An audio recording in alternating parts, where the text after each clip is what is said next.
አሁን ጥያቄ ልጠይቃችሁ። ከሲፈን ጋር የሆነ ግንኙነት ያለው ሰው ካለ ወይንም ደግሞ ሲፈን እንደዚህ እንድታደርግ የረዳት ያገዛት ሰው ካለ ከጎኗ የሆነ ሰው ካለ እውነቴን ነው የምላችሁ ያወቅኩት ቀን ያንን ሰው አልምረውም ሲልም ነበር።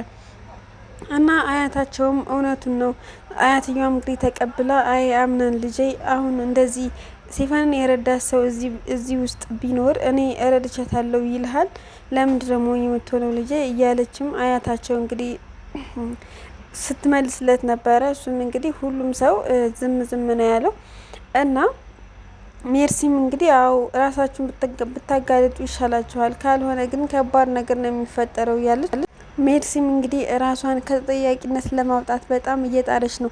ጄሪንም ጥፋተኛ ለማድረግ እየሞከረች ነው እና በመንገድ ላይ አግኝታትም ቀጣይ ተረኛ ደግሞ አንቺ ነሽ፣ ልክ እንደዚህ ፈን ተዘጋጅ እያለቻት ነበር። ጄሪም እንግዲህ ለምንድነው እንደዚህ የምትይኝ አልገባኝም ስትል አዎ አንቺ የወንድሜ ልጅ ፈልገሽ አይደለም እዚህ ቤት ያለሽው፣ አቅብሻለሁ። ስለዚህ ነገሮችን የማታስተካክይ ከሆነ የማደርገው እኔ ነኝ የማውቀው ስትላት፣ ጄሪም እንግዲህ ትንሽ ጊዜ ብቻ ስጪኝ ብላ ትለምናታለች።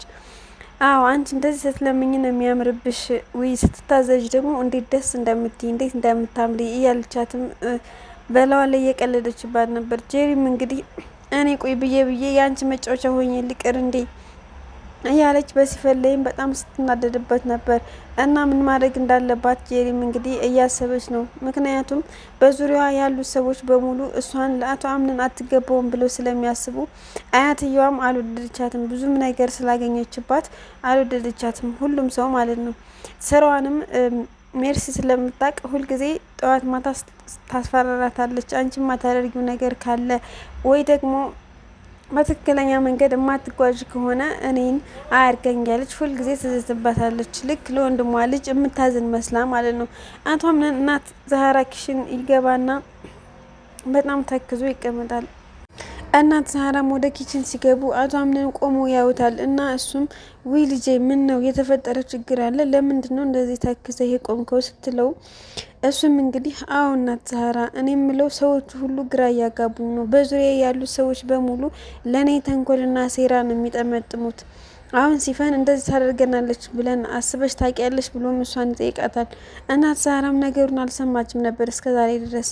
እናም ሲፈን ምን አደረገች ሲፈን እያለች እናት ዛህራም አምነንን ጥያቄ እየጠየቀች ትጀምራለች። አምነንም እንግዲህ ሲፈን ብዙ ነገር እንደሰራቻቸውና አሁን ከቤት እንደጠፋች ይነግራታል ማለት ነው። እናት ዛህራም በጣም ታዝንና ትቀመጣለች። ብቻ አቶ አምነንም እኔ የምፈራው ከዚህ በኋላም ያለው ሰዎች ማንኛው ነው ለእኔ የሚሆነ ወይስ የማይሆነ የሚለውን ለመለየት ራሱ ከበደኝ። እኔ ሰው እንዴት ብዬ ነው እንደሚጎዳኝ መጠርጠር የምችለው እያለ አቶ አምነን ለራሱ ጥያቄ ውስጥ ይገባል። እናት ዛህራም እንግዲህ ሲፈን የደፍኔ ልጅ እንደነበረች ስታስታውስ ኪችን ውስጥ ቁጭ ብላ እንዴት እንደዚህ ሊሆን ቻለ እያለች ወደኋላ መለስ እያለች እያስታወሰች ነበር።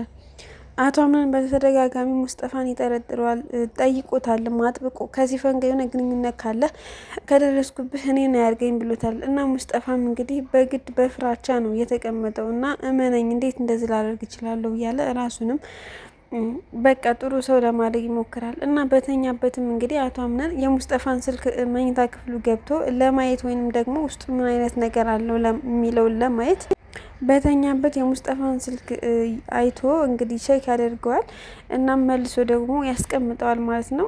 ሙስጠፋም እንግዲህ አገር ሰላም ብሎ ተኝቷል። ምክንያቱም ሌሊት ነበር የገባበት አቶ አምነንም እንግዲህ እንቅልፍ እምቢ ብሎ ስለነበረ ሌሊት ላይ ውጭ ቁጭ ብሎ መጠጥ እየጠጣ የነበረውን ነገር እያስታወሰ ሲፈን ድሮ በነበረው ቤታቸው ውስጥ ምን ስታደርግ እንደነበረ በብዙ ትውስታ እያስታወሰ እንግዲህ ተናዶ መጠጥ እየጠጣ ነበረና ለካ ሲፈን ለሚስትነት ምርጫ ሳይሆን የገባችው እኛን ለማጥቃት ነበር። እኔ ነኝ ያልታየኝ፣ እኔ ነኝ ግልጽ ያልሆነልኝ ያለ ድሮ ስታርገ የድሮ ቤታቸውም የተቃጠለ ሰዓት አቶ አምነንን ልክ ምንም እንደማያውቅ ሰው ሆና ስታጽናናው ብዙ ነገር ከጎን አለሁ ብላ ስታስመስል እንደነበረ ወደኋላ መለስ ብሎ ሲያስታውስ በጣም ይናደዳል ማለት ነው። በዛም ሰዓት እንግዲህ ቤሊን ወደሱ ትመጣና ምን ሆነክ ነው ነገሮችን ለመርሳት ወይንም እንዳልተፈጠሩ ለማድረግ በመጠጥ ነው ወይ ትለዋለች ማለት ነው። እሱም እንግዲህ ምን ላድርግ አማራጭ የለኝም ምናልባት በመጠጥ እንኳን ከረሳሁት ብዬ ነው ይላታል ማለት ነው።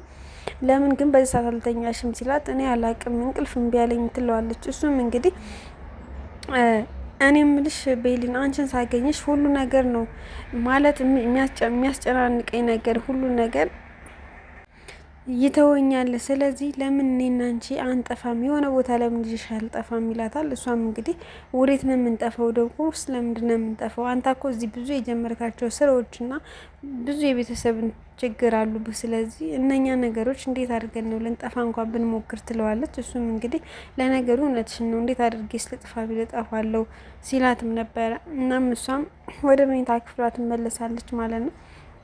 ተሰብስበው ራት እየበሉ ከሰሞኑ ውጥረት ትንሽ ቀለል እንዲላቸው አድርጋለች እናት ዛራ ይህን በሚመስል መልኩ ራት አቅርብላቸው። አያትየዋም ውይ በጣም ደስ ይላል ቤተሰቡ እንደዚህ ተሰብስቦ ራት ከበላ በጣም ቆይተን ነበረ እና ይህን ነገር ስላየው በጣም ደስ ብሎኛል ትላለች ማለት ነው። ሁሉም የበኩሉን ደስታ ይናገራል። ሙስጠፋም ከቤተሰቡ አንድ አካል አድርገህ ስላስቀመጥከኝ ቤት ውስጥ በጣም አድርጌ ነው ማመሰግነው ብሎ አቶ አምነን ለማመስገን ይሞክራል።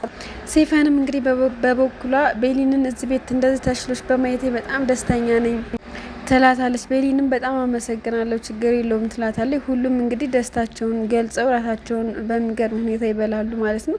ውጭም ቁጭ ብላ ቤሊን ታገኛታለች ማለት ነው ሜርሲ እና ቤሊን ውጭውን እየዞርሽ ነው ወይ የአቶ አምነን ነገርስ እንዴት አደረግሽ እያለቻት ነበር። እሷም እንግዲህ ምን ላደርግ እችላለሁ የአቶ አምነን እያለች ትመልስላታለች። በስተ መጨረሻ አምነን ውጭ ላይ ቁጭ ብሎ አየር እየወሰደ በነበረበት ሰዓት በር ይንኳኳል። በር ሲንኳኳም እንግዲህ ትፈለጋለህ ፖሊስ ጣቢያ ብለው አቶ አምነንን እንግዲህ ይዘው ትሄዳሉ ለጥየቃ ማለት ነው። እናም ይዘውስ ይሄዱና አንዳንድ ጥያቄዎች ነገር ይጠይቁታል መርማሪዎች ማለት ነው። በዛም መሀል እንግዲህ መርማሪዎቹ ልክ እንደወጡ አቶ አምነን ጋር ያቺ ፋይሉን የወሰደችባቸው ሴትዮ አቶ አምነን ጋር ትሄድና ምን ልታረጊ መጣሽ? እኔ ጋር መምጣት አይጠበቅብሽም እኮ ሲላት እሷም እንግዲህ ሲገል እንዳየች ሆና ነው እንግዲህ በሆነ ነገር ለማስረዳት ሞከረች። በግልጽ ግን አልተናገረችም። ብቻ ግን እንዳየችው ሲገል ምናምን እንዳየችው ለዛ በቃ እንደሚያስፈልጋት ምናምን ነበር ስትናገር የነበረው። አቶ አምነንም ግራ ተጋብቶ ለምደ በግልጽ ማትናገሪ እያላትም ነበረ። ብቻ ግን አቶ ቢታሰርም እንግዲህ አቶ አምነን መውጫ አያጣም። ምክንያቱም አያትየዋ እንግዲህ እየተሯሯጠች ነው የምታስወጣው ማለት ነው። እናም ይወጣል ብለን እንጠብቃለን። በቀጣይ ቪዲዮ ይወጣል ወይስ አይወጣም የሚለውን አብረን የምናይ ይሆናል። ሰላም ውድና የተከበራችሁ ቤተሰቦቼ በያላችሁ በሰላማችሁ ብዝት ይበልልኝ። ላይክ፣ ሼር፣ ሰብስክራይብ እያደረጋችሁ አበረታቱኝ። ኮሜንት ላይ ያስቀምጡልኝ አስተያየት ካላችሁ። አመሰግናለሁ።